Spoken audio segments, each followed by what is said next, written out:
បងប្អូនអរគ្នាថ្ងៃនេះសូមនិយាយមកមួយចុយម្លាយនៅកំពង់ឆ្នាំងបងប្អូនខ្ញុំដាក់នៅវីដេអូលើហ្នឹងបងប្អូនវាទឹកក្បាលម៉ែវាទៅនិយាយប្រាប់លោកអីសារខ្ញុំចោលដើរលួចដល់អីគេដើរបោកគេបោកម៉ែវាអញសុំត្រង់យកមកចាយទៅហើយមានបានសួរលោកនៅចុយម្លាយហើយទឹកក្បាលម៉ែឯងមែនគាត់អញដើរសុំគេខុសដែរអញឃើញឯងមិនទៅស៊ីបាយវត្តដែរតើចុយម្លាយ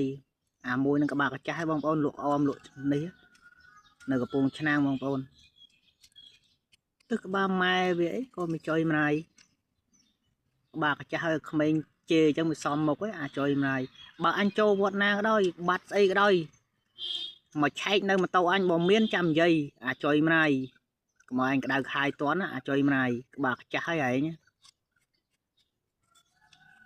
ហើយក៏ឈឺចាប់មួយអញមកម៉េះគូឌឺមួយអញមកម៉េះអញទៅធ្វើអីក្បាលអីចុយម្លាយឯងនេះវីដេអូនឹងផ្ដាំតែលក់កឡនេះដេកនៅវត្តនេះបងប្អូនទឹកក្បាលម៉ែវាមិនចុយម្លាយអញសុំគេជារឿងរបស់អញតើអញសុំ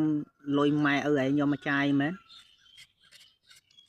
បានឯងទៅនិយាយប្រាប់លោកប្រាប់ចៅអធិការទៅ